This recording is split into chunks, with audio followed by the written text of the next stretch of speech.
So today in this video we shall convert 320 degree into radian.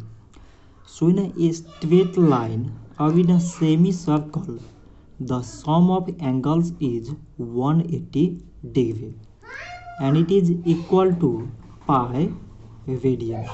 So in the same way, 1 degree is equal to pi by 180 radian. So 320 degree is equal to 320 into pi by 180 radian. So now we cancel the numbers. So 0 0 cancel.